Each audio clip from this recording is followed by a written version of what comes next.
قامت الزوجة من مائدة الطعام وتركت زوجها العجوز وحده على الطاولة. استغرب الزوج من تصرفها فقام خلفها ليعرف السبب. قال الزوج: لماذا قمت من المائدة؟ هل هناك شيء لم يعجبك؟ فأجابت الزوجة: نعم، أشعر أن يدي والدتك اتسختا وقد أفسدت نفسيتي وشهيتي. قال الزوج مستغربا: لهذا السبب قمت؟ حسنا، ما هو الحل برأيك حبيبتي؟ ماذا أفعل؟ قالت الزوجة: أنت تعطيها مائدة لوحدها لتأكل، لأنني من اليوم لن أجتمع معها على سفرة واحدة. ابتسم الزوج وقال: لا لا حبيبتي، من اليوم سيكون لها مائدة لوحدها، أعدك بذلك. ثم تابع قائلا: لكني يبدو أنك تتضايقين من وجودها عندنا، أليس كذلك؟ أم أن المسألة فقط يداها؟ فقالت الزوجة: بصراحة وجودها يضايقني كثيرا ولا يجعلني مرتاحة في بيتي. قال الزوج: كما تعلمين ليس لها أحد غيري وهي عجوز مسنة، برأيك ما هو الحل؟ قالت الزوجة: الحل موجود، دار المسنين، اذهب بها إلى هناك، لكن نهتم بها ونسأل عنها وانتهت المشكلة، علما أنه إن لم تفعل فسأذهب إلى بيت أهلي ولن أعود أبدا.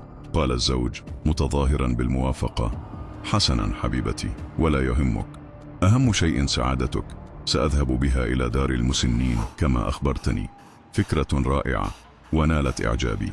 ثم ابتسم لها وأضاف متسائلا: لكن برأيك لماذا اتصل بي والدك وطلب منا الحضور جميعا إلى منزله؟ قالت الزوجة: لأنني أنا من طلبت منه أن يتصل بك. قال الزوج مستغربا: الأجل، لماذا حبيبتي؟ قالت الزوجة: غدا عندما نذهب ستعرف، اسمح لي الآن سأذهب للنوم. قال الزوج: حاضر حبيبتي، نوم العافية. ثم خرج من الغرفة متجها نحو والدته العجوز. قالت الأم بحنان: ماذا يا بني؟ هل زوجتك مريضة؟ لأنها لم تأكل. قال الابن مترددا: نعم يا أمي، مريضة. فقالت الأم بقلق وجاءت تجلس بجانبه: اذهب وأحضر لها طبيبا أو اشتري لها دواء، حرام أن تنام جائعة ومريضة. قال الابن محاولا طمأنتها: لا لا يا والدتي، ليست متعبة كثيرا، ستستريح قليلا ومن ثم تأكل، لا تقلقي. قالت الأم: إذا كان كذلك فطمني عنها، ربي يحفظكم جميعا يا أولادي. قال الابن بحنان: اللهم آمين، غدا سنذهب إلى مكان ما وسيتغير كل شيء. سألت الأم بفضول: إلى أين يا نبض قلبي؟ قال الابن: غدا ستعرفين، لكن أريد منك ألا تعترضي أو توبخيني على التصرف الذي سأقوم به. قالت الأم بقلق: والله أقلقتني يا ولدي، لكنني لن أضغط عليك حتى تفهمني أكثر، لأنني أعلم أنك تتصرف بحكمة. قال الابن مبتسما: الله يخليك ويحفظك يا رب. وفي اليوم التالي وعند الساعة 10 صباحا ذهب الزوج برفقة والدته إلى بيت أهل زوجته تلبية للدعوة. كانت الزوجة تعترض في البداية، لكنه طمأنها قائلا: لا تقلقي، سوف آخذها، وبعد زيارة أهلك سأذهب بها إلى حيث اتفقنا. فاقتنعت الزوجة وذهبوا معا. عند وصولهم إلى بيت أهل الزوجة تم استقبالهم بحفاوة وتبادلوا الأحاديث الودية. صدح صوت الأذان فقام الجميع لأداء الصلاة، ثم جلسوا في انتظار تجهيز الطعام وتقديمه. خلال ذلك طلب والد الزوجة الحديث مع الزوج على انفراد وقال له: الصراحة لدي موضوع مهم، وهذا ما جعلني أتصل بك لأتحدث معك. كما تعلم لدي ابنة واحدة وهي قريبة جدا إلى قلوبنا، ولا أستطيع أن أخذلها في أي طلب تطلبه. الحقيقة أنها اتصلت بي وهي في حالة مزرية، والسبب أنها متضايقة من وجود والدتك معكم في المنزل، وبصراحة من حقها أن تكون لوحدها، وأنا أتفق معها كليا فيما تطلب، لذا يجب أن تتصرف وتجد حلا سريعا، وإلا فلن تعود ابنتي معك، هذا آخر كلامي. رد الزوج: يعني كل المسألة فقط تدور حول والدتي؟ فأجاب والد الزوجة: نعم. فقال الزوج: حسنا، أنا أتفق مع زوجتي أنني سأذهب بوالدتي إلى دار المسنين بعد أن نستجيب لدعوتكم. رد والد الزوجة: طيب، خير، إن كان هذا اتفاقك معها نعتبر أن المسألة قد حلت، والحمد لله. قال الزوج: أكيد وبكل تأكيد. ثم تم تقديم الطعام إلى المائدة، وحضر جميع أفراد الأسرة ما عدا الأم، فلم تأتي. فهمست الزوجة في أذن زوجها: والدتك تتكلف في تلك الغرفة، فلا تقلق عليها حبيبي. رد الزوج: أنت من طلبت مني أن تأكل وحدها هناك؟ قالت الزوجة: نعم. نظر الزوج إلى الأسرة وهم جالسون حول المائدة، وقبل أن يمد يده للطعام وقف وقال: الصراحة لا أستطيع أن آكل معكم. ثم أكمل قائلا: أتدرون لماذا؟ لأن أيديكم قذرة كقلوبكم. اندهش الجميع من كلماته، فقام والد الزوجة غاضبا وقال: ما هذا الكلام؟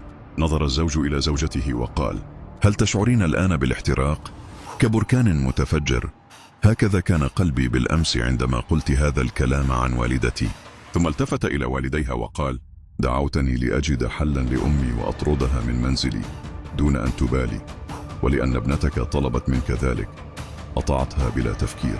فإذا جاء يوم وكبرت في السن وتضايقت منك ابنتك وطردتك، فكيف سيكون شعورك؟ الأسف عليكم، فقد ظهرت حقيقتكم. ثم نادى على أمه، فخرجت العجوز وهي لا تعلم شيئا عمن يجري. جرى نحوها والدموع تتدحرج على خديه، وقبل كفها ورأسها، ثم انحنى ليقبل قدميها بلهفة. نهض وهو يمسك بيديها وقال: هيا يا أمي، هيا بنا. قالت الأم: إلى أين يا ولدي؟ قال: إلى الجنة. ثم احتضنها وسار معها، والتفت إلى أهل زوجته قائلا: إلى الجنة ولكم دنياكم. ثم غادر معها دون أن يلتفت خلفه. مرت سنوات على ذلك الموقف الذي غير مجرى حياة الزوج ووالدته. انتقل للعيش مع والدته في بيت صغير بسيط، لكنه مليء بالسكينة والرضا. كان يعتني بها بكل حب، لا يترك لها حاجة إلا ويقضيها، ولا ينام حتى يطمئن عليها. كبرت الأم أكثر وضعف جسدها، لكنها كانت تبتسم كلما نظرت إلى وجهه قائلة: كأنك رزقي من الله، لا ابنا فقط، بل رحمة تمشي على الأرض. أما الزوج فقد وجد في خدمتها راحة لم يجدها في أي مكان آخر. ابتعد عن زوجته السابقة التي عاشت ندما كبيرا بعد أن تركها، فقد اكتشفت لاحقا أن لا أحد في هذه الدنيا يمكن أن يحبك ويضحي من أجلك مثل الأم. أدركت متأخرة أن الحياة لا تبنى على الراحة الشخصية فقط، بل على الوفاء والرحمة والتقدير. مرت الأيام ورحلت الأم إلى جوار ربها، فكانت جنازتها شاهدة على حب ابنها لها. لم يفارق قبرها، وبكى عنده طويلا، لكنه لم يندم لحظة واحدة، بل كان يقول لكل من سأله: هي رحلت إلى الجنة، أما أنا فقد بدأت رحلتي الحقيقية نحوها منذ أن اخترت أن أكون ابنها بحق. وبقي هذا الرجل رمزا في قريته، يضرب به المثل في البر والوفاء والرجولة. كبر وحيدا، لكنه كان محبوبا من الجميع، يزور الأيتام ويساعد الأرامل، ويقول دوما: تعلمت من أمي أن الرحمة كنز، ومن يضيع أمه يضيع قلبه قبل أي شيء.